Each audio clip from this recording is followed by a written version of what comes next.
there! Hi there!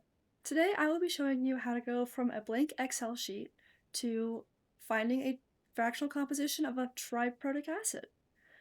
Um, so first what you're going to want to do is make a new sheet and rename it to the fractional composition of acid.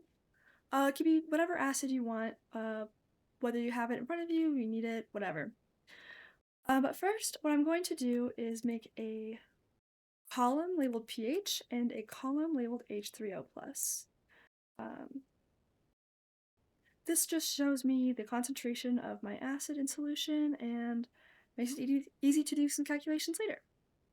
So first what I'm going to do is I'm going to create 3 cells, just increasing by 1 value, and I'm going to select all 3 of them and then drag them down until this cursor here turns into 14. So I check, it says 14 right there, and that looks good. Then what I'm going to do is I'm going to go into my H3O plus column and hit equals enter, or 10 to the negative A2, which is just my pH. Then I'm going to take this, get my cursor to turn black, and then drag this down to be equal with my pH column. And that looks good. Next, what I'm going to do is I'm going to copy my pH column and put it into column D. I will need this to graph it later, so I'm just going to keep this right here. Next, I'm going to copy over my labels from my previous spreadsheet and put that in. And what these labels tell me are the alpha values for different states of my molecule. My first alpha value will be H3A, which is neutral. My second will be H2A minus, third being HA2 minus, and my fourth being A3 minus. What I'm going to do here is just copy over a formula from my last spreadsheet, but I will make sure to copy that and show you how to do that. So what I'm going to do is just paste this formula here, and I'll see that I have my H3O plus concentration cubed with my concentration cubed again on the bottom times my Ka1, sorry, plus my Ka1 times the value squared again, and then I'll do my Ka1 and Ka2 times my H3O plus concentration, also added by the Ka1 times the Ka2 times the Ka3. I'm going to throw the formulas in first, but then I'll show you how to make the Ka values. So that's my alpha value for 1, then I'll go back over here and choose this, copy my formula again, which I will make sure to pause and show you. I'll hit enter, then I'll have this formula, hit enter,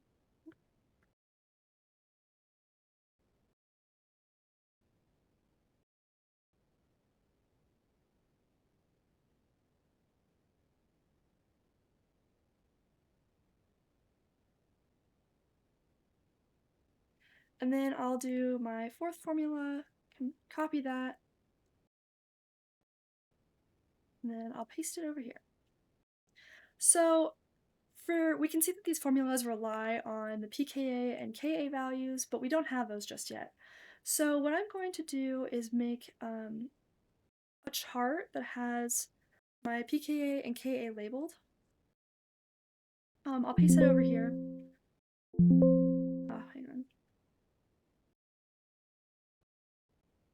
Paste that here, and then you'll see that I already associated my formulas with the Ka1 values, Ka1, Ka2, and Ka3 values.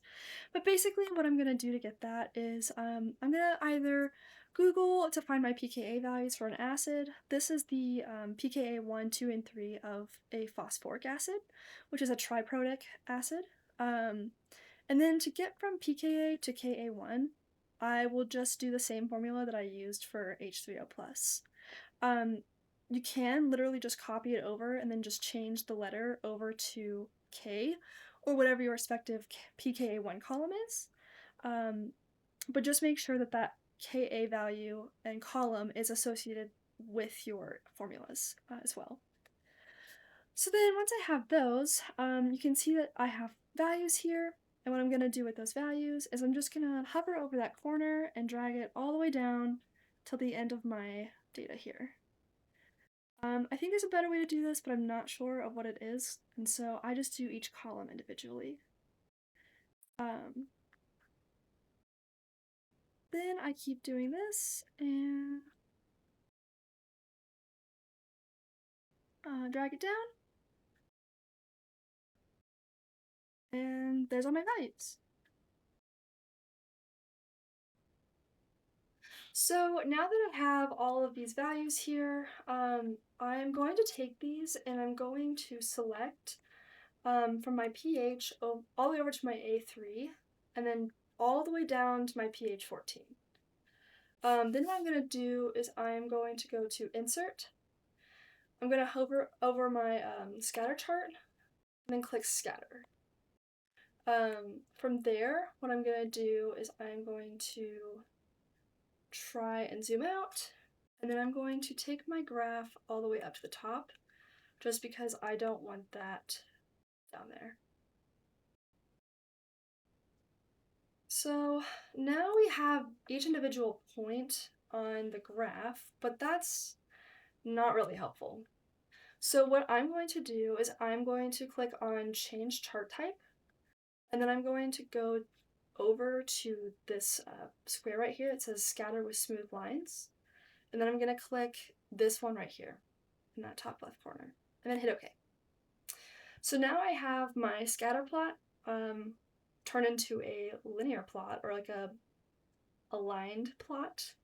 And this shows me that I have a series 1, series 2, series 3, and series 4.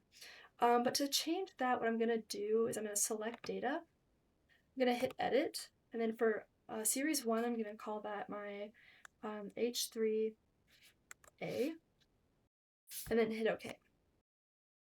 Then I'm going to click on series 2 and change that to H2A minus. Series 3, I'm going to change that to HA2 minus. And then I'm going to do edit and A3 minus.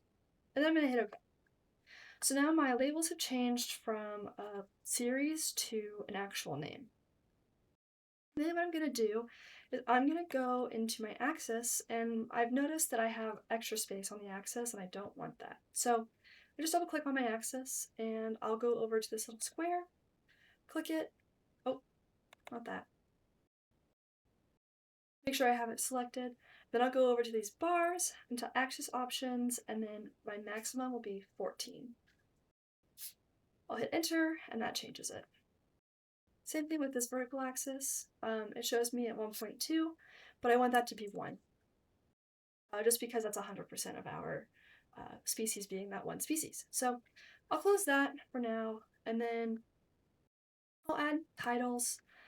This title will be my pH, and this will be my alpha, which I couldn't get it to work earlier. I'm going to try again now. I'll click my alpha right here with the Greek letter, and then hit insert and hit close. Then, because I have my alpha value now, I can go in and I can change my chart title and say fraction composition of phosphoric acid. Then I can click away, and there's my graph. Now, if you want to get fancy with it, you can change individual colors in here. I really like this color scheme that I came up with. It just, I think, is very visually pleasing. So that's nice, and you can change the colors to whatever you want. Apologies. That one, and then I'll change this guy to this color, and this guy will be my dark color. So now I have a more cohesive theme, and then I can also increase the size of my bullets because I think that's a little hard to see, or my lines, sorry. So I changed mine to 3-point font. It just becomes a little bit more visible. Um, you can of course change this to however you want, uh, depending on the setting that you're using this for, so that makes life pretty easy and nice. Oh my, okay. Go back to fill, go back to this, and go Control 3, enter, and then I'll change that to 3. And then you can also change the quick layout, and you can find a graph that has better lines for what you need. So if you need something more precise, you can choose layout 10, or yeah, just kind of like scroll around the options to see what they have. Otherwise, that is pretty much it. You can also label these crossover points like here and here and here by copying and pasting your graph into PowerPoint and then labeling it as PKA 1, 2, and 3. But that's pretty much it. So that's how you make a graph showing the fractional composition for a triprotic acid.